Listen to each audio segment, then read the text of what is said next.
Astaghfirullah. Bismillahirrahmanirrahim.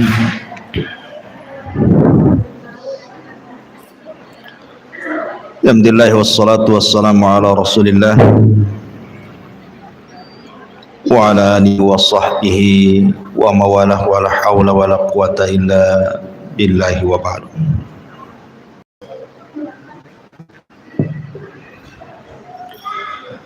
Qala Allahu azza wa jalla ya ayyuhalladzina amanu taqullaha haqqa tuqatih wa la tamutunna illa wa antum muslimun, amma ba'd.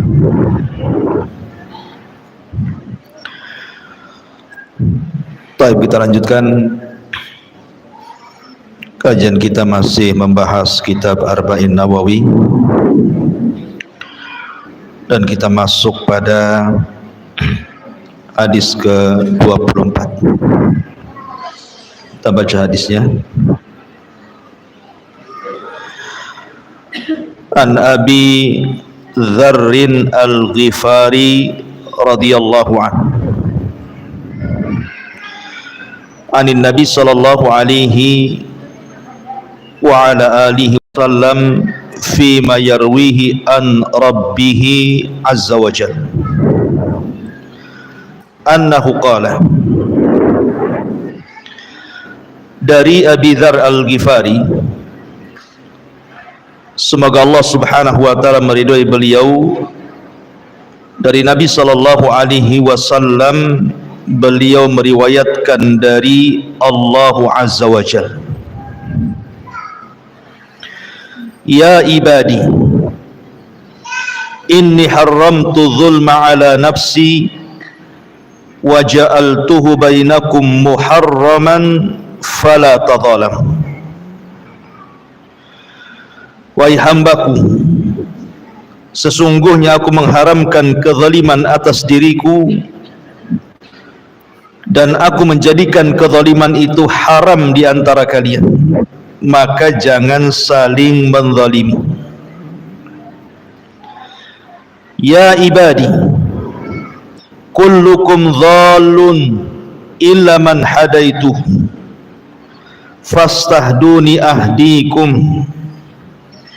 Wahai hamba-hambaku, kalian semua tersesat kecuali orang yang telah aku berikan petunjuk, maka hendaklah kalian minta petunjukku, pasti aku akan menunjukimu.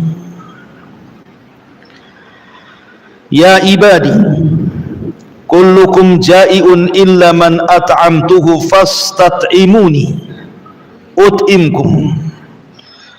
Wahai hamba-hambaku, kalian semua adalah orang-orang yang lapar, kecuali orang yang aku beri makan, maka hendaklah kalian meminta makan kepadaku. Ya ibadi, kullukum 'arin illa man kasautuhu fastaqsuni aqsukum.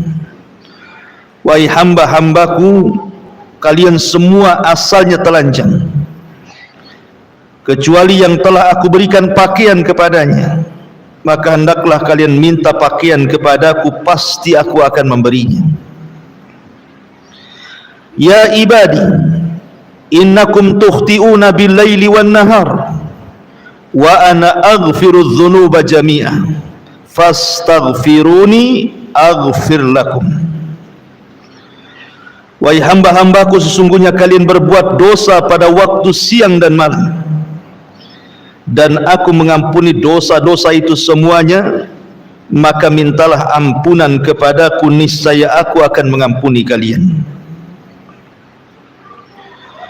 Ya ibadi, innakum lan tablughu dharri fatadhurruni wa lan tablughu naf'i fatanfa'uni.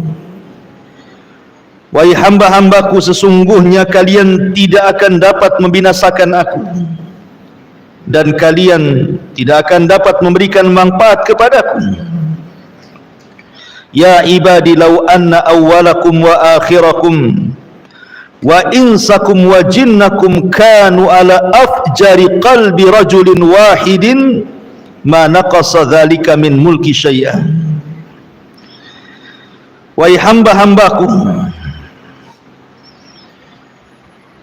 di sini Allah Subhanahu wa taala mengatakan, wahai hamba-hambaku, seandainya orang-orang terdahulu dan yang terakhir di antara kalian, sekalian manusia dan jinnya mereka, berada di atas hati yang paling jahat, maka itu semua tidak mengurangi kekuasaanku sedikit pun.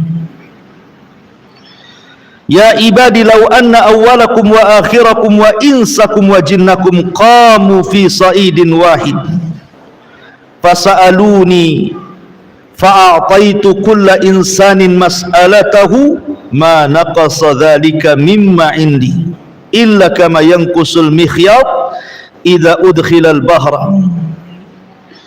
Wahai hamba-hambaku, jika orang terdahulu dan yang terakhir di antara kalian semuanya, manusia atau jinnya yang tinggal di bumi, meminta kepadaku lalu aku penuhi seluruh permintaan mereka, tidaklah hal itu mengurangi apa yang ada padaku kecuali sebagaimana sebatang jarum yang dimasukkan ke dalam lautan. Kemudian kata Nabi sallallahu alaihi wasallam, ya ibadi innama hiya a'malukum uhsiha lakum thumma uwaffikum iyyaha faman wajada khairan falyahmadillah wa man wajada ghaira dhalik fala yalumanna illa nafsa. Rawahu Muslim. Wahai hamba-hambaku, sesungguhnya inilah amal perbuatan kalian, aku catat semuanya untuk kalian, kemudian kami akan membalasnya. Maka barang siapa yang mendapatkan kebaikan hendaklah bersyukur kepada Allah, dan barang siapa yang mendapatkan selain itu maka jangan sekali-kali ia menyalahkan kecuali dirinya. Hadis ini dikeluarkan oleh Imam Muslim. Baik. Ma'asyiral muslimat yang dimuliakan Allah Subhanahu wa taala. Hadis ini disebut dengan hadis Al-Qudsi. Dan para ulama mengatakan sebagai faedah bahwa hadis qudsi itu rata-rata lemah. Rata-rata hadis qudsi itu lemah, kecuali hanya sedikit hadis qudsi yang sahih, di antaranya hadis yang kita baca ini. Dan Imam Ahmad ibn Hanbal rahimahullahu ta'ala mengatakan bahwa hadis ini adalah hadis yang paling baik, yang paling mulia yang diriwayatkan oleh penduduk Syam, karena rawi-rawi hadis ini semuanya adalah rawi-rawi penduduk Syam, dan ini hadis terbaik mereka. Ma'asyiral muslimat yang dimuliakan Allah Subhanahu wa taala, bahkan berkata Sa'id, qala Sa'id kana Abu Idris Al-Khawlani idza haddatha bihadzal hadits jatha ala rukbatayhi.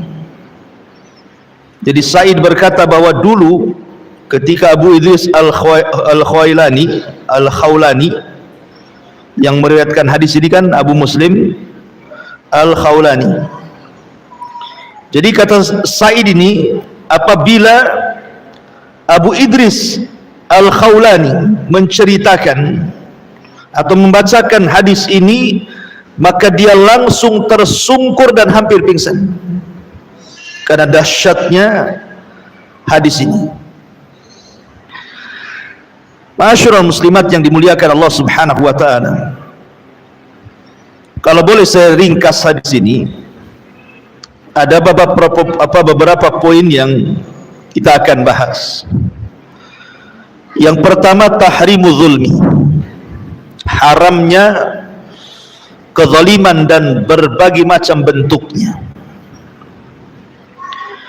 Kemudian yang kedua, iftiqarul khalqi ilallah, butuhnya makhluk kepada Allah, berhajatnya kita semuanya sebagai makhluk kepada Allah subhanahu wa ta'ala. Kemudian yang ketiga, ghaniyullah an khalqihi, bahwa Allah subhanahu wa ta'ala zat yang maha kaya dari seluruh makhluknya. Kemudian yang keempat, khazainullah la tanfud, bahwa pembendaharaan Allah subhanahu wa ta'ala tidak mungkin hilang. Kemudian yang terakhir, ihsaul a'mal, bahwa amal kita akan dipertanggungjawabkan Allah subhanahu wa ta'ala. Ini poin yang terdapat dalam hadis ini. Yang pertama,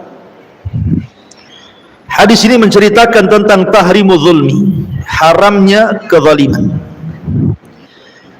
Dari mana?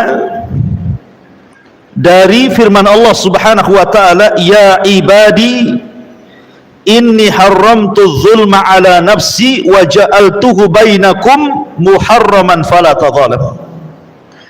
Wahai hamba-hambaku, aku haramkan kezaliman kepada diriku dan aku jadikan kezaliman untuk kalian juga sama haram, maka jangan saling menzalimi. Ma'asyiral muslimat yang dimuliakan Allah subhanahu wa ta'ala, zalim itu artinya meletakkan sesuatu yang bukan pada tempatnya, itu secara bahasa. Dan keadilan itu lawannya, karena adil itu meletakkan sesuatu pada tempatnya. Dan Allah subhanahu wa ta'ala digambarkan dalam surah An-Nisa 40, innallaha la yadlim mithqala dzarratin wa in taku hasanatun yudhaifha. Sesungguhnya Allah subhanahu wa ta'ala tidak pernah berlaku zalim, walaupun sebiji zarah sekalipun. Seandainya orang membawa satu kebaikan, maka Allah akan lipat gandakan kebaikan itu. Dan Allah juga mengatakan dalam Fussilat ayat 46, wa ma rabbuka bidzallami lil abid, dan tidaklah Rabbmu berlaku zalim kepada hamba-hambanya. Dari sini menunjukkan bahwa Allah itu ahkamul hakimin, hakim yang maha adil, a'dalul adilin, seadil-adilnya. Tidak ada yang lebih adil di seluruh makhluknya kecuali Allah subhanahu wa ta'ala. Dan lawan daripada adil itu kezaliman. Dan zalim itu terbagi menjadi 3 kezaliman. Yang pertama, kezaliman hamba kepada Allah subhanahu wa ta'ala. Kezaliman seorang hamba kepada Allah subhanahu wa ta'ala. Dan kezaliman seorang hamba kepada Allah terbagi menjadi 2. Ada kezaliman yang tidak pernah diampuni, yang disebut dengan kesyirikan, dan syirik sezalim-zalimnya kezaliman. Kemudian yang kedua, kezaliman hamba kepada Allah yang Allah masih mengampuninya, asal jangan kesyirikan. Kemudian yang ketiga ada namanya zalim, nomor 2 ada yang namanya zalim kepada orang lain, zalim kepada orang lain, dan yang ketiga zalim kepada diri sendiri. Jadi zalim kepada Allah terbagi 2, ada zalim yang tidak diampuni dan ada zalim yang diampuni. Yang kedua zalim kepada orang lain, dan yang ketiga zalim kepada dirinya sendiri. Ma'asyiral muslimat yang dimuliakan Allah subhanahu wa ta'ala, tentu dari 3 kezaliman ini, yang susah mendapatkan ampunan adalah zalim antar sesama hamba. Karena kezaliman antara kita dengan Allah walaupun sampai ke taraf syirik, artinya sezalim-zalimnya kezaliman, kalau kita meminta ampun kepada Allah, maka Allah pasti akan menerima ampunannya. Tetapi kalau zalim kepada hamba Allah, sesama hamba, kita sudah minta ampun kepada Allah, maka Allah subhanahu wa ta'ala tetap menggantungkan ampunannya sampai orang yang dizalimi memaafkannya. Selama orang yang menzalimi dizalimi tidak memaafkannya, maka ampunan itu digantungkan oleh Allah. Berarti masih ada qisas pada hari kiamat. Dia akan dimintai pahalanya dan dibebankan dosanya. Oleh karena itulah maka dari hadis ini kita tahu bahwa bahaya sekali berlaku zalim itu. Kenapa demikian? Karena Allah subhanahu wa ta'ala itu tidak akan lalai dari orang-orang yang melakukan kezaliman. Bahasa orang awam itu Allah tidak tidur. Kalau ada orang disakiti biasanya sudahlah biarkan saja, Allah kan tidak tidur. Bahasa Al-Qur'annya wala tahsabannallaha ghafilan amma ya'malu zalim. Jangan kau sangka Allah itu lalai dari perbuatan orang-orang yang zalim. Sengaja Allah membiarkan sampai pada waktunya Allah akan mengadabnya. Makanya para ulama salaf sangat takut melakukan kezaliman. Sangat takut sekali. Terutama doa-doa orang yang dizalimi, antara dia dengan Allah itu tidak ada penghalang walaupun dia orang kafir. Walaupun dia orang kafir. Karena kalaupun orang kafir kemudian dia dari pihak yang dizalimi, maka Allah akan berdiri sampingnya. Bukan karena kekafirannya, tapi karena dia orang atau dari pihak yang terzalimi. Dan Allah tidak suka kezaliman. Makanya kenapa Nabi SAW mewanti-wanti Muadz bin Jabal radhiyallahu anhu saat dikirim oleh Rasul ke negeri Yaman. Ketika Nabi SAW kemudian menitipkan pesan soal zakat, soal pengambilan harta zakat, tu'khadhu min aghniyaihim wa turaddu ila fuqaraihim. Kau ambil dari orang kaya mereka kemudian serahkan kepada orang fakir mereka. Kata Nabi SAW di ujung hadis, fattaki da'watal madlum, fattaki da'watal madlum, fa innaha laisa bainaka wa bainallahi hijab. Karena doa orang yang dizalimi melesat ke langit sehingga antara dia dengan Allah tidak ada penghalang. Artinya begini, kalau dalam hukum Islam zaman dulu umpamanya orang itu punya peternakan kambing, unta ataupun sapi, maka akan datang dari pemerintah Islam itu mengambil zakatnya, ke peternakan. Nabi SAW melarang tidak boleh mengambil sembarang kambing yang merupakan hak zakat. Umpamanya setiap 40 kambing itu satu kambing, zakatnya kan begitu. Setiap 40 kambing berarti dia harus mengeluarkan zakatnya satu kambing. Lah pengambil zakat ini jangan kemudian langsung main ambil saja. Bisa saja kemudian kambing yang main ambil itu mungkin dia pejantan yang memang dihajatkan dalam peternakan untuk perbaikan keturunan kan itu. Atau mungkin dia kambing yang sedang menyusui anak-anaknya. Jadi tidak sembarang main ambil saja, tapi ambillah yang sedang-sedang saja, tidak terlalu baik, tidak terlalu jelek.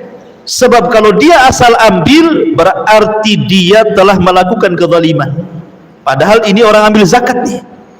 Itu saja kata Nabi SAW, fattaki da'watal madlum fa innahu laisa bainahu wa bainallahi hijab. Hati-hati, nanti kalau orang ini terasa dizalimi kemudian berdoa kepada Allah, antara dia dengan Allah tidak ada penghalang. Urusan ngambil zakat saja disuruh hati-hati. Gimana kalau ngambil barang orang, bukan ngambil zakat. Ngambil barang orang itu kan dalam jual beli macam-macam, entah dengan cara bohong, oh harganya nggak dapat di sana, oh padahal udah dapat harganya, oh untungnya nggak dapat padahal sudah ada untungnya. Itu kan zalim namanya, mengambil hak dengan cara berdusta, kan begitu. Atau jelas-jelas dia mengambil itu dengan cara mengurangi takaran, mengurangi timbangan, mengurangi meteran, tatfif, yang Allah Subhanahu wa taala firmankan wailun lil mutaffifin. Beli jeruk gitu ya, belum di kilo ibu udah ambil satu, kalau cocok kilo, kalau tidak cocok udahlah, yang masuk ke perut itu main lewat saja. Nah, itu kan zalim tuh. Ataupun zalim secara umum gitu ya, seorang ibu menelantarkan anaknya, tidak mendidiknya. Ataupun seorang suami menelantarkan keluarganya. Atau zalim kepada tetangganya, umpamanya kendaraan main letak saja di depan rumah tetangganya itu, setiap dia mau masuk rumah susah pula kendaraan kita jogrok di situ. Atau kita naruh sampah, sudah betul tuh memang depan rumah sampah itu, tapi kemudian ketika kita meletakkan sampah yang bau tidak segera dibuang, malah kemudian baunya ke tetangganya, zalim juga. Atau ibu punya pohon mangga, dahannya ke tetangganya, lagi buah ibu ambil daunnya pula berserak di depan rumah tetangganya, zalim itu. Kalau sudah tahu ke rumah orang, pangkas, jangan menyakiti tetangganya, itu zalim juga. Jadi zalim itu menyangkut semuanya, hati-hati ya. Maka yang seperti ini agak sulit ampunannya, karena walaupun kita sudah jungkir balik minta ampun kepada Allah, tapi kalau orang yang dizalimi belum mengampuni kita, memaafkan kita, masih ada proses di akhirat masalahnya. Ma'asyiral muslimat yang dimuliakan Allah Subhanahu wa taala, ini yang pertama, Allah Subhanahu wa taala ingatkan soal kezaliman. Kemudian yang kedua, Allah Subhanahu wa taala mengingatkan di sini tentang iftiqarul khalqi ila Allah azza wa jalla, tentang hajatnya makhluk kepada Allah. Kita ini sangat berhajat kepada Allah. Jangan dibalik, Allah berhajat kepada kita. Tidak, Allah tidak berhajat kepada kita. Yang berhajat itu kita kepada Allah. Makanya kemudian Allah Subhanahu wa taala melanjutkan hadis kudusinya, ya ibadi kullukum zalum illa man hadaituhu fastahduni ahdikum. Wahai hamba-hambaku, kalian semua tersesat. Kalian semua tersesat. Artinya, ma'asyiral muslimat yang dimuliakan Allah Subhanahu wa taala, manusia ini pada dasarnya sebelum datang petunjuk Allah itu dalam keadaan tidak tahu arah. Bahkan Nabi SAW saja difirmankan oleh Allah, wa wajadaka dhalan fahada, dan aku dapati engkau wahai Muhammad dalam posisi sesat. Maksud sesatnya Rasul bukan sesat yang kita pahami, bukan. Maksudnya sesatnya Rasul itu, Rasul tidak tahu cara beribadah karena belum diajarkan ibadah. Dia sudah mentauhidkan Allah. Rasul itu tidak pernah menyembah berhala. Dia bahkan benci dengan berhala-berhala Arab yang disembah orang-orang Arab itu. Dia menyembah Allah itu dengan tafakur saja, melihat kekuasaan Allah, tetapi kan belum diajarkan bagaimana cara menyembah Allah, bagaimana sholatnya, puasanya, zakatnya, hajinya. Rasul tersesat dalam hal ini. Baru kemudian wa wajadaka dhalan fahada, baru kemudian turun wahyu mengajarkan bagaimana cara menyembah Allah dengan cara sholat, dengan cara puasa, dengan cara zakat, dan begitu seterusnya ya. Jadi pada dasarnya manusia itu keadaannya tidak tentu arah. Makanya Nabi SAW bersabda, wa inni khalaqtu ibadi hunafa, Aku dulu menciptakan hamba-hambaku dalam kondisi berada di jalan yang lurus, fajtallat sumus syaitan, tiba-tiba syaitan menyimpangkan semua anak-anak hamba, anak-anak Adam, kecuali orang-orang yang Allah subhanahu wa ta'ala karuniakan, Allah rahmati sehingga tidak tersesat. Maka dari sini, kalau orang itu berada di lingkungan sesat dan tidak mencari hidayah, maka selamanya sesat. Orang itu kalau tetap berada dalam lingkungan kesesatan, tidak mencari hidayah, maka selamanya dia sesat. Lihat hadis Nabi SAW, kullu maulud yuladu alal fitrah. Setiap bayi itu dilahirkan terlahir fitrah. Tetapi bayi yang fitrah ini, yang tadinya Islam, bayi ini terlahir dari seorang Nasrani. Bayi ini terlahir dari seorang Yahudi. Bayi ini terlahir dari seorang Majusi. Kalau kemudian bayi ini semakin beranjak besar, remaja, dewasa, tua, tetap di situ, maka Rasul mengatakan fa abawahu yuhawidanihi au yunassiranihi au yumajjisani. Maka pasti bayi ini kalau sudah tumbuh besar pasti dibuat Yahudi oleh bapaknya, karena bapaknya Yahudi. Pasti dibuat Nasrani oleh bapaknya, karena bapaknya Nasrani. Pasti dibuat Majusi oleh bapaknya, karena bapaknya Majusi. Tapi kalau kemudian dia keluar dari lingkungannya, kemudian mencari kebenaran, pasti dia akan diberikan hidayah Islam. Contoh, di zaman sahabat ada seorang sahabat namanya Salman Al-Farisi radhiyallahu anhu. Salman Al-Farisi. Salman Al-Farisi ini dulunya Majusi, ya karena memang bapaknya Majusi, dan bapaknya itulah yang berusaha untuk menjaga api supaya tidak padam. Suatu hari bapaknya sibuk, akhirnya meminta Salman untuk mewakili dia ke kebun. Berangkatlah Salman ke kebun. Rupanya tidak sampai ke kebun, di tengah jalan ada gereja. Maka dia masuk ke gereja itu, kenalanlah dengan seorang pendeta. Kemudian dia melihat bagaimana ibadahnya orang Nasrani.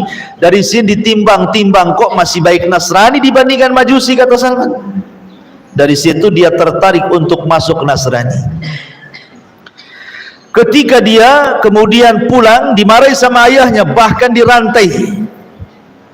Dan dikatakan bahwa agama Majusi jauh lebih baik dibandingkan Nasrani. Tapi Salman sudah masuk hidayah Nasrani, sehingga dia lari. Kemudian dia meminta rujukan kemana dia harus pergi.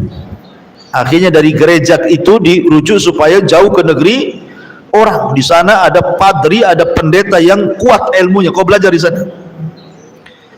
Rupanya dia sampai di situ dan belajar. Rupanya Allah takdirkan meninggal pendetanya. Kemudian belajar ke pendeta lain, meninggal lagi. Belajar ke pendeta lain, meninggal lagi. Sampai yang terakhir, rupanya itu tahun kemunculan Nabi. Pendeta ini mengatakan bahwa kau harus berangkat ke negeri yang di situ penuh dengan pohon kurma. Tunggu di situ. Nabi itu akan sampai negeri itu, katanya.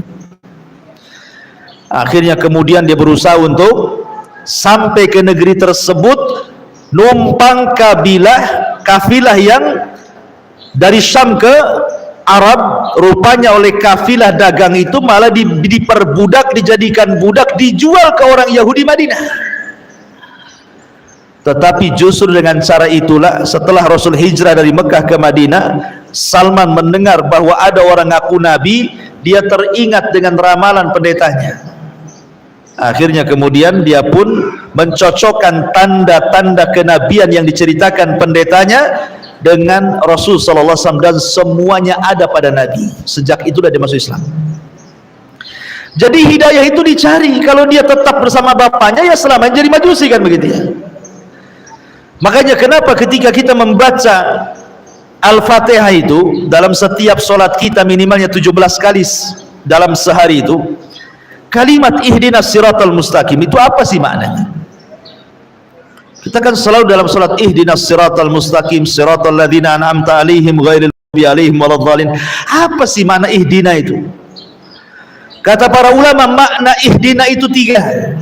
Satu artinya sabitna, ya Allah tetapkanlah hidayah yang sudah kau berikan kepada. Makna yang kedua zidna, ya Allah tambah, bukan hanya tetapkan, tambah lagi hidayah itu.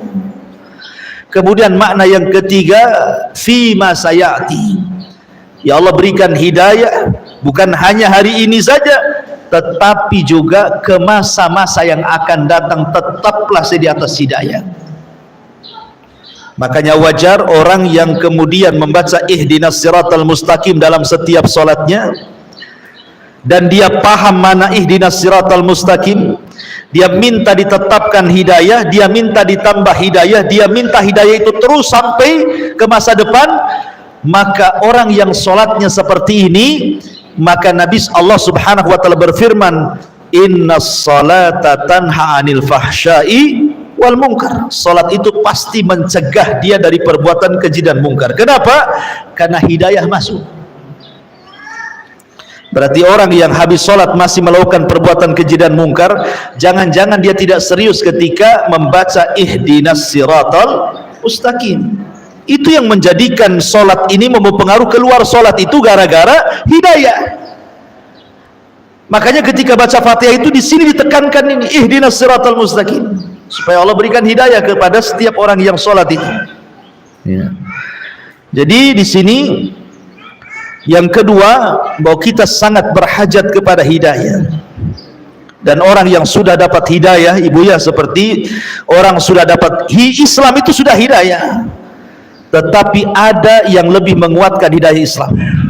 Apa itu? Sunnah. Makanya Imam Ahmad, ketika dikatakan kepada Imam Ahmad, man mata alal Islam mata ala khair, siapa yang mati di atas Islam berarti mati di atas kebaikan. Kata Imam Ahmad, waihak, bukan begitu, celaka engkau, bukan begitu. Tetapi man mata alal islami was sunnah mata alal khair. Tetapi orang yang meninggal di atas Islam dan juga sunnah baru dikatakan mati di atas kebaikan.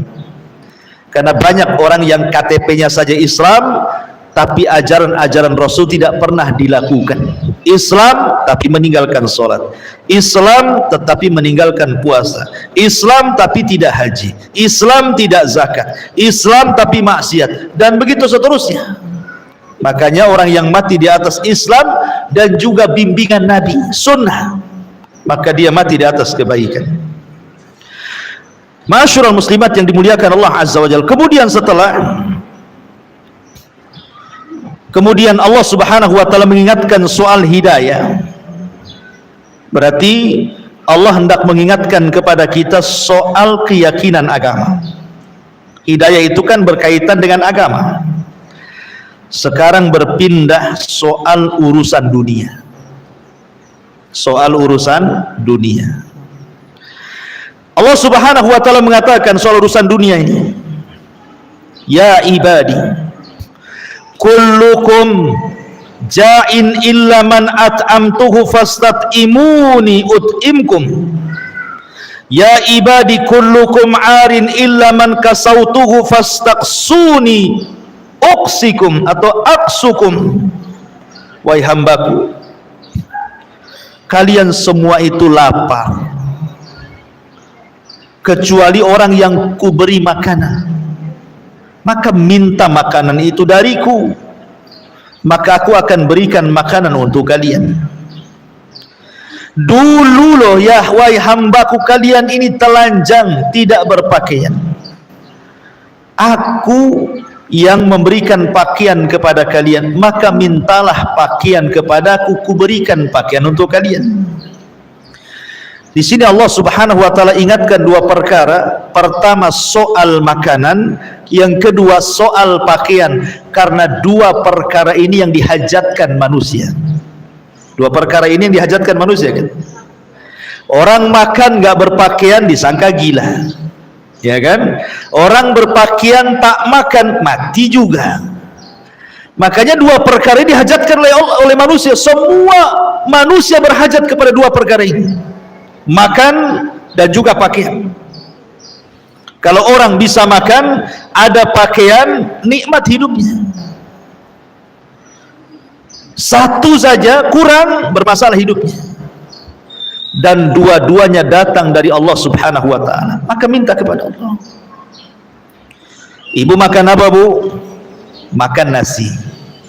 Nasi dari mana? Dari biji padi. Biji padi dari mana? Ya dari tangkai padi. Tangkai padi tumbuh dari mana? Balik lagi ke biji padi. Kan itu ya. Sekarang ada biji padi, kita tanam nih depan rumah di pot. Siapa yang menumbuhkan biji padi itu? Allah. Makanya pekerjaan yang paling tawakal itu petani. Taruh, tunggu. Itu petani itu. Ditaruh, disiram, ditunggu. Lain dengan penjahit, sudah ada bahannya, umpamanya beli bahan, ditaruh, ya tetap saja nggak jadi celana dia. Ditaruh jadi baju, enggak, dikerjakan kan. Kalau biji main lempar saja, apalagi negeri subur, dia lempar saja biji itu, tahu-tahu tumbuh. Loh, siapa yang numbuhkan dia?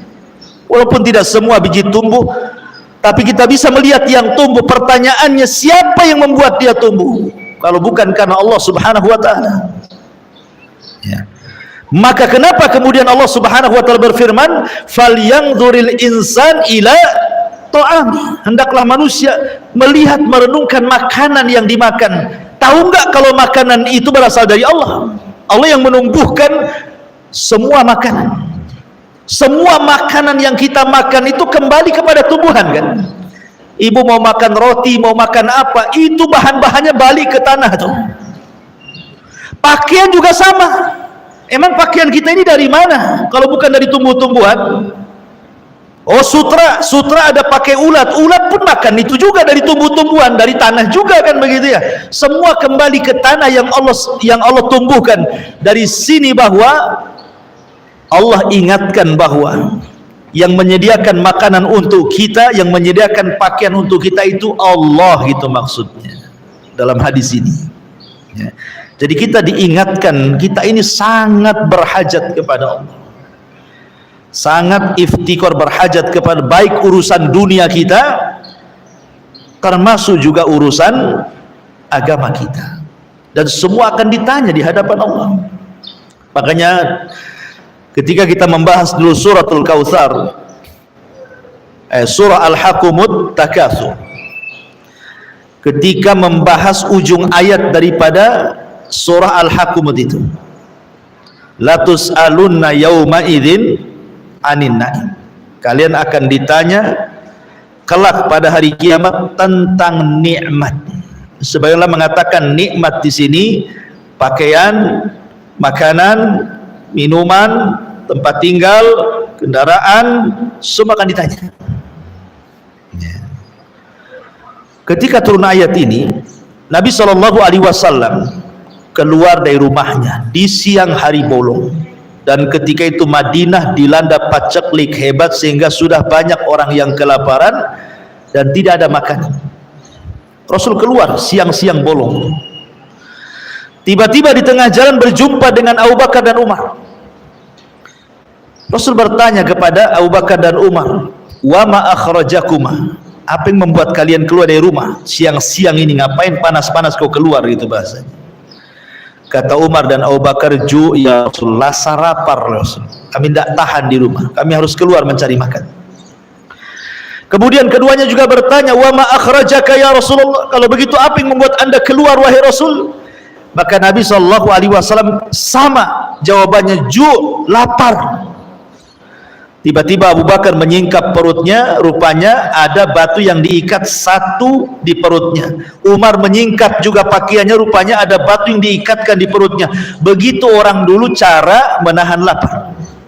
Tiba-tiba ketika Rasul disingkap, bukan satu batu, dua batu di perut Rasul itu, menunjukkan Rasul lebih lapar dibandingkan Abu Bakar ya.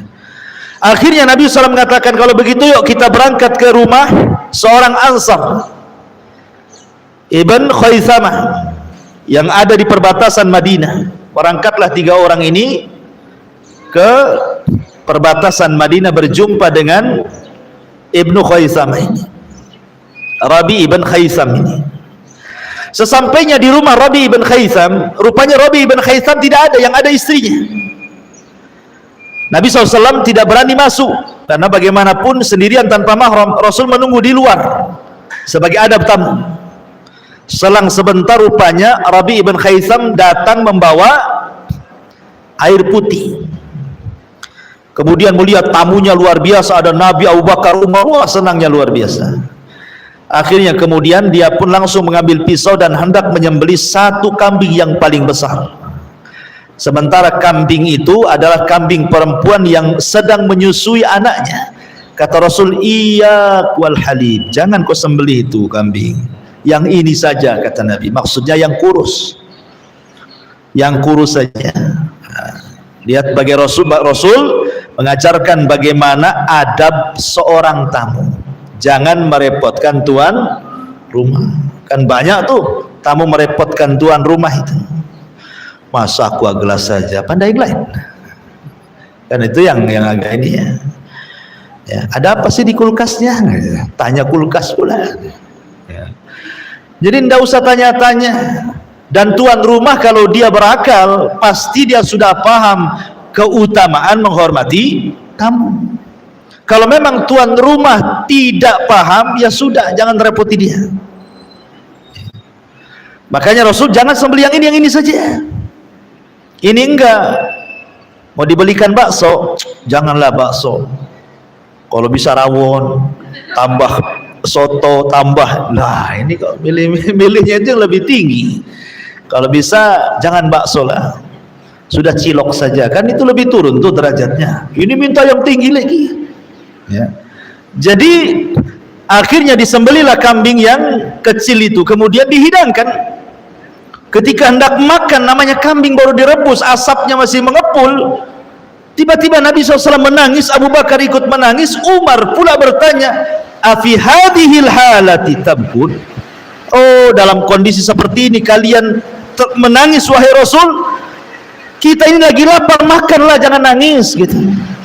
Maka kemudian Nabi SAW mengatakan kepada Umar, "Ya Umar, alhaqumut takatsur," sampai Rasul membacakan, "La tus'alunna yauma idzin 'anin na'im." Nanti makanan minuman yang kita makan di depan kita ini akan ditanya di hadapan Allah. Jadi semua akan ditanya. Makanya Allah mengatakan, "Falyanzuril insan ila ta'ami." Hendaklah melihat manusia kepada makanan yang dilihat. Semua akan ditanya. Apakah makanan yang kita makan halal atau tidak? Termasuk juga orang yang tidak pernah bersyukur bahwa makanan ini datang dari Allah.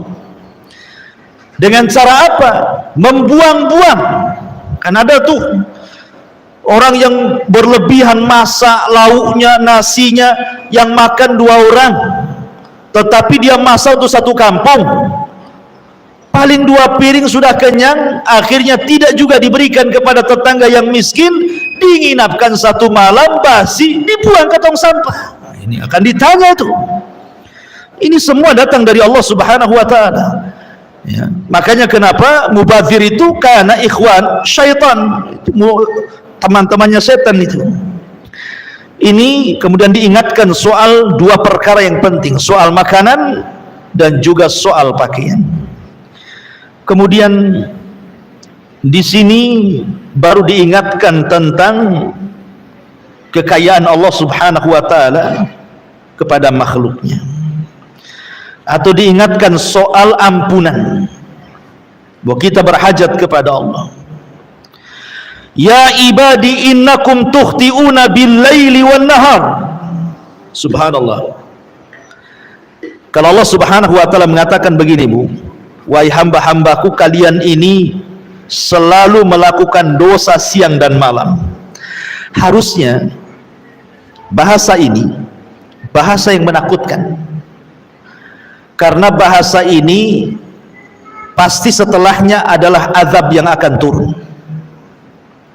Contoh begini, Bu, ibu punya anak ini bandel, disuruh-suruh tak mau. Kemudian ibu mengatakan, "Wahai anakku, kamu ini siang malam tidur saja, Disuruh ini tak mau, disuruh itu tak mau, siang malam kau malas. Kira-kira Bu, ibu akan membiarkan anak itu atau ibu akan menghukumnya? Pasti akan menghukumnya. Kalau sudah kelamaan kan pasti menghukumnya kan gitu. Entah diusir dari rumah, entah dimakinya kan begitu ya, entah dipukulnya. Artinya bahasa-bahasa seperti ini, engkau ini telat siang malam, pasti akan datang hukuman tuh. Jadi ketika kita mendengar kalimat ini, wahai hambaku kalian ini selalu berbuat dosa kepadaku siang malam, harusnya terpikir akan datang hukuman dari Allah Subhanahu wa taala. Tetapi laisa kamitslihi syai'un, Allah itu tidak sama dengan hambanya. Kalau seorang anak berbuat jahat siang malam kepada orang tua, pasti ada waktu-waktu limitnya di mana orang tua akan membalas. Pasti itu. Tapi Allah Subhanahu wa taala justru mengagetkan semua alam dunia, malah mengatakan wa ana aghfiru dzunuba jami'ah. Tapi walaupun kalian berlaku dosa kepadaku siang dan malam, tenang, aku ampuni dosa kalian. Kan enak tuh. Coba ya. Allah mengakui dosa kita, tapi Allah juga menyiapkan ampunannya. Ini kan luar biasa rahmat Allah kepada kita. Ini tidak ada pada seorang hamba. Kalau ada orang nyakiti kita terus-terusan, sampai kapan kita memaafkan dia kan itu? Bahasanya pasti sabar juga ada ujungnya. Pasti kita emosi juga lah. Tapi Allah Rahim. Rahmatnya mendahului murkanya. Kasih sayangnya Allah kepada hamba jauh lebih kasih sayang seorang ibu kepada anaknya. Ma'asyiral muslimat yang dimuliakan Allah Azza wa Jalla. Maka di sini wa ana aghfiru dzunuba jami'a fastaghfiruni aghfir lakum. Maka mintalah ampun. Kapan-kapan pun kalian minta ampun, ku ampuni. Lihat bagaimana Allah Subhanahu wa taala membuka ampunan selebar-lebarnya. Ada orang yang berusia 100 tahun datang kepada Nabi, orang kafir musyrik, semua dosa sudah dilakukan dia. Namanya orang tua pasti pengalaman dalam dosa. Kalau anak muda kan tidak pengalaman dalam dosa, dia sedang mencoba dosa. Tapi orang tua itu sudah pengalaman dosanya. Sehingga orang ini datang kepada Rasul mengatakan, ya Rasulullah, inni fa'altu dzamban 'azima law wuzi'at ala ahli al-qaryati lawasi'atkum. Aku melakukan banyak kali dosa Rasul. Kalau ku bagi-bagikan di dosa ini ke kampung, sebuah negeri, cukup untuk mengadab mereka. Kata orang ini mengatakan, halli minat taubah Rasul, ada enggak di agamamu taubat orang sepertiku ini? Maka Nabi SAW mengatakan, atashhadu alla ilaha illallah wa anni rasulullah. Maukah kau mengatakan bahwa aku bersaksi tidak ada sesembahan yang berhak disembah kecuali Allah dan aku utusan Allah? Kalau engkau mengucapkannya, fal Islam yahjubu ma qablah. Islam itu menutupi dosa sebelum Islam. Oh, senang dia. Maka dia langsung mengatakan, asyhadu an la ilaha illallah wa asyhadu annaka rasulullah. Maka Rasul mengangkat kedua tangannya mengatakan, alhamdulillah badalallahu sayyiatihil hasanat. Segala puja dan puji hanya milik Allah. Allah telah menggantikan keburukan dia, semua sudah jadi baik. Karena Islam itu menghancurkan dosa sebelumnya, sebagaimana taubat menghancurkan dosa sebelum taubat. Jadi di sini menunjukkan bahwa banyak-banyak bertobat kepada Allah Azza wa Jalla, karena kita dicap melakukan dosa siang dan malam.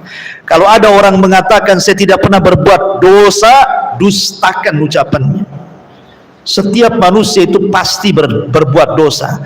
Mungkin matanya yang berbuat dosa, mungkin telinganya, mungkin lisannya, mungkin hidungnya, mungkin tangannya, mungkin kakinya, mungkin kemaluannya, mungkin juga hatinya, mungkin pikirannya. Tidak tahu yang mana satu. Tapi setiap hari kita berbuat dosa. Makanya Nabi SAW mencontohkan, kata Nabi SAW, saya setiap hari, kata Rasulullah, la astaghfirullah mi'at marrah, setiap hari meminta ampun kepada Allah minimalnya 100 kali. Itu orang yang sudah dijamin surga tuh. Lah kita nggak ada jaminan, neraka sudah jelas, tapi enggan juga kita membaca astagfirullah setiap hari. Habis sholat saja yang disuruh 3 kali saja tidak baca. Sempurna itu salam ke kanan ke kiri sambil lari, selesai sholatnya. Ini kan masalah jadinya. Kemudian setelah itu Allah Subhanahu wa taala ingatkan lagi tentang bahwa Allah itu kaya, bahwa pembenaran Allah itu tidak akan lenyap. Seberapalah makhluk Allah itu dengan Allah Subhanahu wa taala. Bahasanya begini, Allah Subhanahu wa taala tidak termadorotkan dengan maksiat kita, dan Allah tidak termanfaatkan dengan ketaatan kita. Ingat ya, itu kaidah tuh. Sehebat apapun taat kita kepada Allah, tidak manfaat bagi Allah. Sehebat apapun maksiat kita kepada Allah, tidak memadaratkan Allah sedikit. Bahasa lainnya, kalau satu dunia ini bermaksiat kepada Allah, tidak mengurangi kekuasaannya. Kalaupun satu dunia melakukan ketaatan kepada Allah pun tidak menambah kekuasaannya. Allah itu tidak berhajat kepada kita. Kalau analogi yang lebih dekat lagi begini, Bu. Ibu ketika punya uang ingin bersedekah kepada fakir miskin. Sekarang yang berhajat itu kita yang bersedekah atau fakir miskin? Mungkin pikiran kita fakir miskin yang berhajat kepada kita, kan begitu? Dipikirnya orang sedekah itu karena orang miskin butuh sama kita. Itu paradigma yang keliru. Jadi kalau ibu hendak bersedekah, yang butuh itu kita kepada dia, bukan dia kepada kita. Karena sedekah itu manfaatnya bukan untuk orang miskin itu, tapi manfaatnya kembali ke kita, gitu maksudnya. Dengan bersedekah bertambah kemudian harta kita, ma naqasa min mali sadaqah. Tidak akan berkurang harta yang disedekahkan. Untung masih ada orang miskin, saya bisa bersedekah. Akhirnya harta kita walaupun tidak bertambah, minimalnya tidak berkurang. Kan begitu ya? Dengan bersedekah akhirnya kesehatan kita dijaga oleh Allah. Kalau tidak ada orang miskin yang kita sedekahkan, mungkin kita sudah sakit-sakitan. Dengan sedekah Allah buatlah kita sembuh penyakitnya. Minimalnya walaupun tidak ada penyakit ataupun tidak disembuhkan penyakitnya, yang ada tidak ditambah penyakitnya. Ataupun kita ketika bersedekah kepada fuqara wal masakin, Allah mudahkan setiap kesulitan kita jadi kemudahan. Kalau bukan karena mereka, sulit teruslah hidup kita itu. Jadi dari sini kita tahu yang berhajat dengan sedekah kita itu bukan kita, bukan orang miskin kepada kita, tapi kita yang butuh orang miskin. Nah, itu paradigma yang benar tuh. Seperti itulah, bahwa sehebat apapun kita taat tidak menjadikan manfaat bagi Allah, sehebat apapun orang maksiat tidak pula memadaratkan Allah. Perhatikan di sini. Allah Subhanahu wa taala mengatakan, ya ibadi, innakum lan tablughu dhurri fatadhurruni walan tablughu naf'i fatanfa'uni. Allah Subhanahu wa taala mengatakan, wahai hamba-hambaku, sesungguhnya kalian tidak akan dapat membinasakan aku, dan kalian tidak akan dapat memberikan manfaat kepadaku. Sehebat apapun kita taat, tidak manfaat bagi Allah. Sehebat apapun maksiat, tidak membatalkan Allah. Artinya ketaatan itu kembali kepada kita. Sebagaimana maksiat juga dampaknya akan kembali kepada orang yang bermaksiat. Itu maksudnya. Kemudian Allah mengatakan, ya ibadi, lau anna awwalakum wa akhirakum wa insakum wa jinnakum kana ala atqa qalbi rajulin wahid minkum ma zada fi mulki syai'an. Ya ibadi, lau anna awwalakum wa akhirakum wa insakum wa jinnakum kanu ala afjari qalbi rajulin wahid ma naqasa dzalika min mulki syai'an. Kalau satu dunia Mulai dari yang hidup pertama siapa? Adam, sampai yang terakhir nanti yang kena trompet sangkakala Israfil. Sekarang Bu, orang yang hidup di permukaan bumi tidak lebih banyak daripada orang yang dikubur di dalam bumi. Berapalah jumlah orang yang hidup di atas bumi itu dibandingkan dengan orang yang sudah dikubur sejak zaman Nabi Adam? Lebih banyak mereka. Entah berapa triliun orang yang di dalam bumi ini, kita tidak tahu.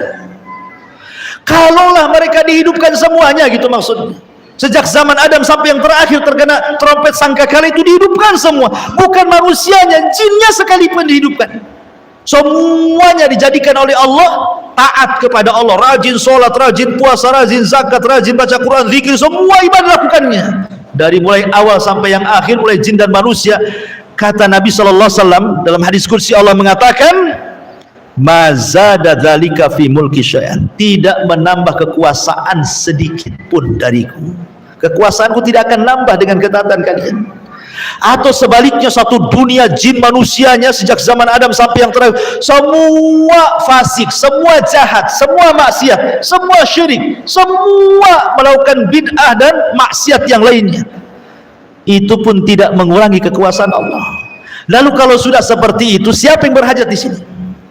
Yang berhajat itu kita kepada Allah Subhanahu wa taala. Allah itu maha kaya, dan kekayaan Allah Subhanahu wa taala tidak terhingga, karena pembendaan Allah itu tidak akan lenyap. Allah itu kaya.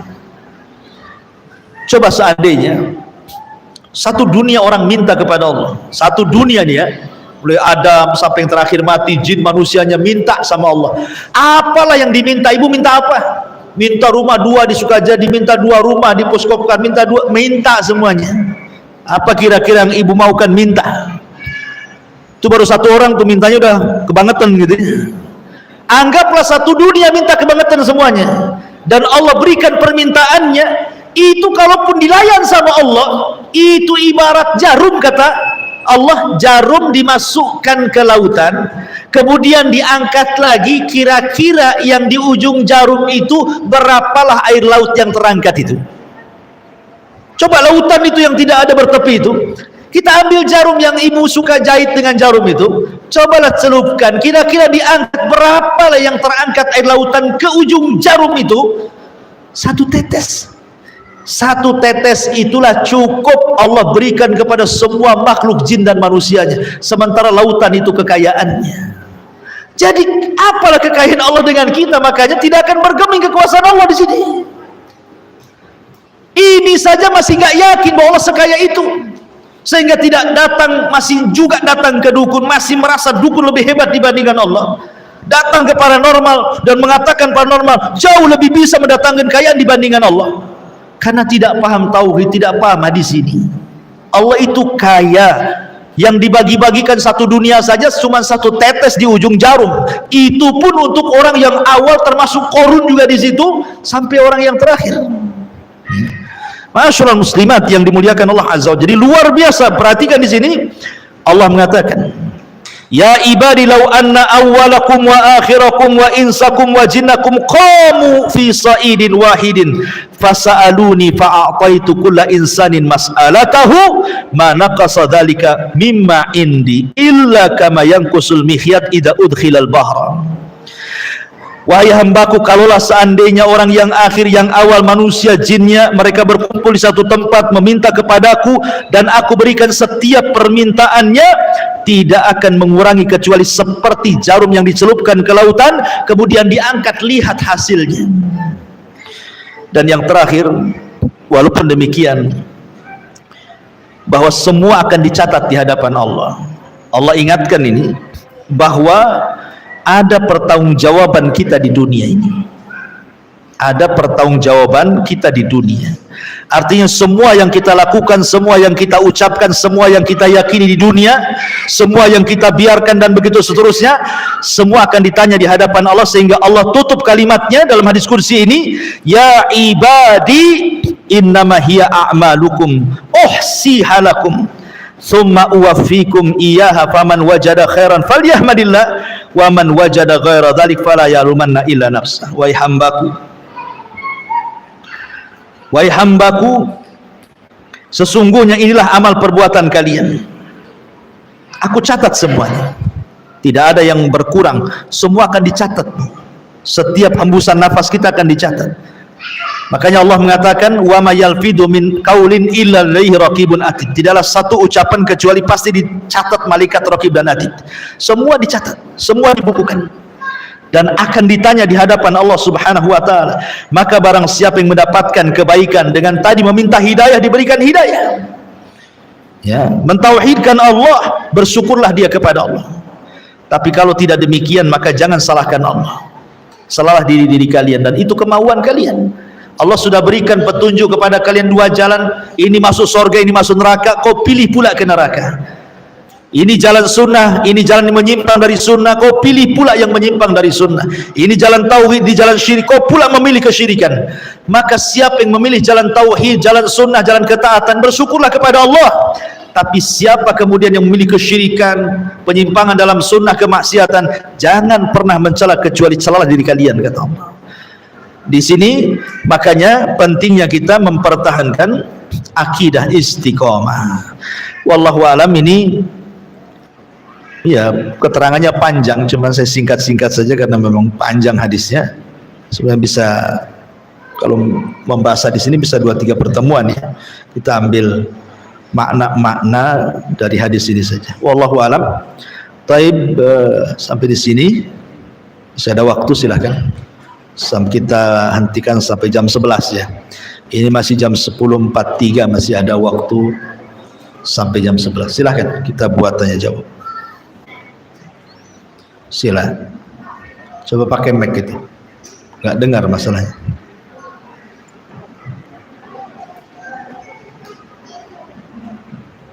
Bisa pernah bilang katanya, apakah kalau kegiatan yang sunnah untungnya tidak besar?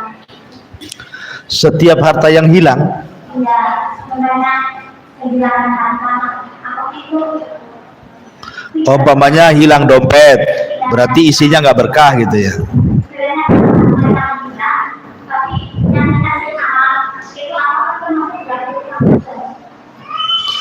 Apakah setiap barang yang hilang atau susah ditemukan itu barang itu tidak berkah gitu? Pertanyaan singkatnya ya. Iya. Ya enggak juga. Bisa ya, bisa tidak, itu jawabannya. Ada harta diambil dari hantu ya kayak hantu. Jadi hantulah harta. Tapi tidak semua bisa saja, itu ujian. Allah sedang menguji dengan kehilangan barang. Nabi Ayub alaihi salatu wassalam diuji dengan kehilangan harta. Semua hartanya, apa tidak kita katakan Nabi Ayub tidak berkah hartanya? Dia Nabi. Berarti Allah sedang uji dia, supaya Allah tahu apakah dia sabar atau tidak. Karena terkadang ada sorga itu tidak bisa diraih dengan sholat, tidak bisa diraih dengan puasa, tidak bisa diraih dengan zakat, dengan amalan-amalan ibadah yang lain, hanya bisa diraih dengan sabar saja. Dan tidak mungkin orang itu sabar kecuali harus ada ujian. Ya namanya ujian, boleh jadi dompetnya hilang, berangkasnya dicuri, baju barunya baru di laundry, tahu-tahu hilang di laundry gitu. Atau dijemur di belakang rumah, tahu-tahu diambil sama orang tidak tahu siapa yang ngambil, baru beli itu padahal. Jadi tidak mesti, atau juga iya, boleh juga, bisa jadi iya. Al jaza'u min jinsil amal. Pamannya kita nyuri baju orang, tahu-tahu baju kita hilang. Bisa saja kama tadinu tudal. Sebagaimana kita melakukan sesuatu, begitulah Allah buat yang sama kepada kita, bahkan lebih perit lagi. Bisa saja kita nyuri uang orang, tahu-tahu usaha kita bangkrut saja. Bisa jadi. Ya, jadi lihat kadar takwanya orang itu. Tapi tidak semua kemudian yang dihilangkan karena bangkrut atau barang tidak dikatakan berkah. Boleh jadi itu ujian, seperti kisahnya Nabi Ayub tadi. Wallahu a'lam. Yang kedua, bagaimana menghadapi kesabaran kalau kita itu sakitnya ditutup sama tangga.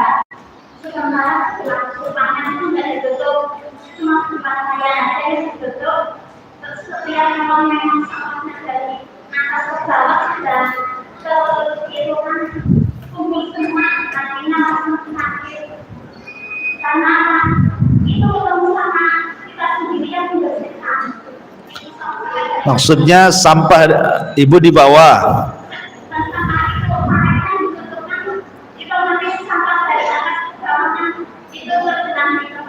Iya.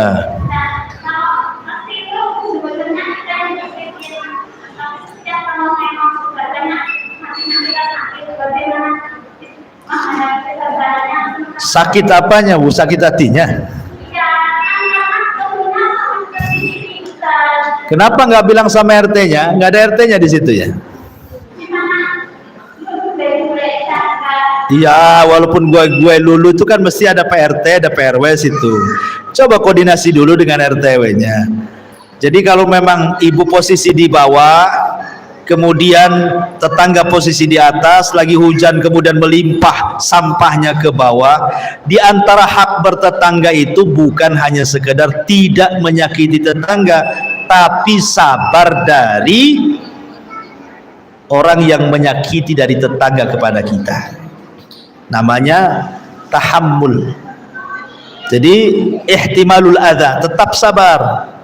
Sabar aja lah, nggak apa-apa dibuang sampahnya kalau bisa sabar. Kalau tak bisa sabar, ini perbuatan siapa naruh sampah dari atas ke bawah itu? Bukan, maksudnya perbuatan siapa? Kalau perbuatan Allah seperti hujan, ini bukan perbuatan tetangga turun hujan itu. Ini Allah yang turunkan hujan, gara-gara hujan akhirnya sampah di atas ke bawah. Masa yang disalahkan tetangganya? Satu, dengarkan dulu. Kalau seandainya sebenarnya sudah dibuatkan drainase, sudah ada paritnya besar lagi, tapi mungkin tetangga yang di atas zalim, jangan buang sembarangan ke parit. Dibuang bukan sampah, batu pun dibuang dia. Akhirnya macet lah sampah itu, berarti zalim dia. Akhirnya ketika hujan meluap. Nah, inilah yang coba al-ashal fal ashal, berikan nasihat yang paling rendah, yang tidak menyinggung, kemudian naik lagi ke atas, naik lagi ke atas gitu ya. Mulai dari coba dinasihati, kemudian melibatkan RT RW. Ya, bagaimana caranya? Kalau ibu sudah nggak tahan, pindah dari situ. Cari yang ibu posisinya di atas, supaya yang di bawah sih nyapu aja. Ya bagus kalau ibu diam saja, yang penting ibu beramal lah. Gara-gara sampah ini saya banyak pahala. Coba nggak ada sampah, tak ada pahala saya. Kalau itu kan enak tuh kalau ngomong gitu ya, sederhananya seperti itu. Gara-gara sampah ini jadi saya banyak pahalanya. Selesai itu urusan. Ya. Tapi jangan pula gara-gara sampah jadi banyak dosanya. Akhirnya digibah saja semua orang. Jadi ya itu makanya coba ada solusi lah, ada RT RW, laporkan saja. Boleh jadi ada kerusakan, kita tidak tahu. Wallahu a'lam.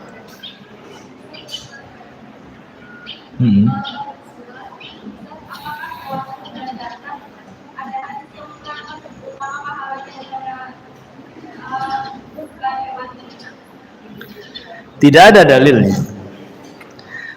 Memang kalau bicara tentang masalah kurban, apakah yang utama jantan ataukah yang betina?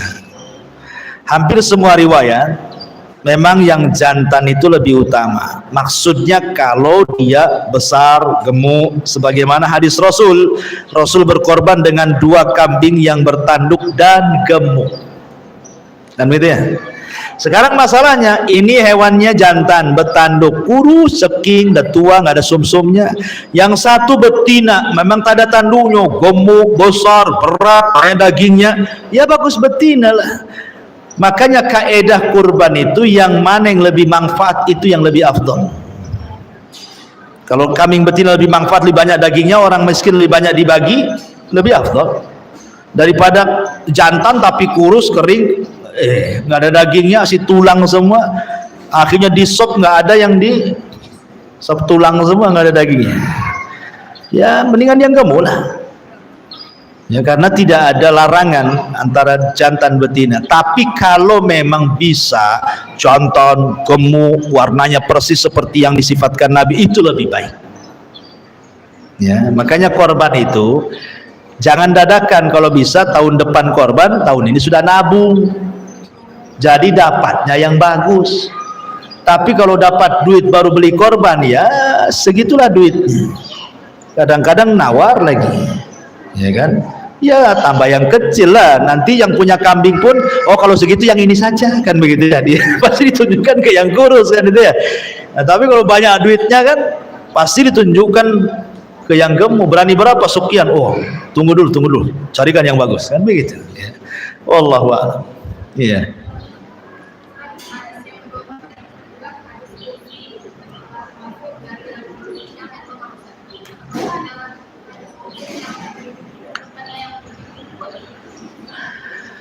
Hadis kursi itu memang kebanyakan lemah. Itu kata-kata ulama. Ya. Kebanyakan lemah, tapi ada juga yang sahih. Seperti ini hadis yang kita bahas ini sahih hadisnya. Ya. Lalu apa bedanya hadis kursi dengan Quran? Kan sama-sama qala Allah, lain dengan hadis biasa qala Rasulullah. Kalau hadis kursi itu kan qala Allah, berfirman Allah. Quran juga berfirman Allah. Apa bedanya Quran dengan hadis kursi? Kalau Quran itu jelas-jelas mutawatir, tidak perlu diteliti, tidak ada ayat itu sahih, dhaif, hasan, tidak ada. Tapi kalau hadis kursi masih diteliti, makanya lebih banyak yang dhaif dibandingkan yang sahih.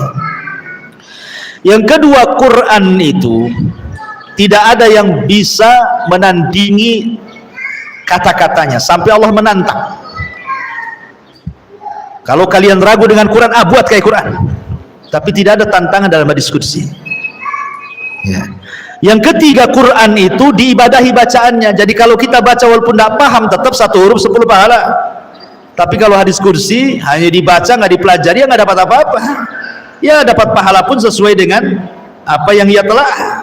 Tapi kalau Quran sudah jelas-jelas 1 huruf 10 pahala. Paham nggak paham? Quran bisa dibaca dalam sholat. Habis Fatihah kita bisa baca Quran. Nggak boleh habis waladhdallin wal maghdubi alaihim kemudian an Abi Dzarrin, nggak bisa. Ya nggak bisa dijadikan sholat. Bagi sebagian para ulama memegang mushaf itu berwudu membaca Quran kan. Kalau diskusi tidak ada perintah wudu. Jadi ada juga yang mengatakan kalau Quran itu lafaz dan maknanya datang dari Allah, ngeplak seperti itu. Tapi kalau diskusi itu maknanya datang dari Allah, tapi lafadznya dari Nabi Shallallahu Alaihi Wasallam. Ada juga yang mengatakan seperti itu. Dan banyak lagi perbedaan Quran dengan hadis kursi. Ya. Karena sama-sama, cuman kalau dikatakan bahwa hadis kursi itu kan langsung antara Rasul dengan Allah. Kalau hadis biasa, kalau Quran itu lewat perantara Jibril. Karena ada yang mengatakan, oh kalau gitu hadis kursi lebih hebat. Karena Quran lewat perantara, hadis kursi tidak langsung dengan Allah. Tidak. Ya tadi pembedaannya, tetap Quran di atas hadis kursi dibandingkan hadis kursi. Tetap Quran di atasnya. Karena Quran itu tidak perlu diteliti lagi. Kalau hadis kursi di penelitian para ulama, makanya kebanyakan lemah daripada sahihnya. Jadi itu harus dipahami tentang hadis kursi. Wallahu a'lam. Ya.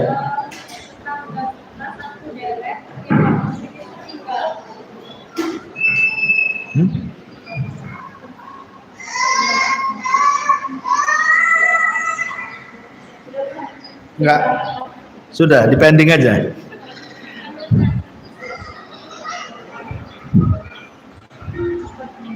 Mana sudah jam 11.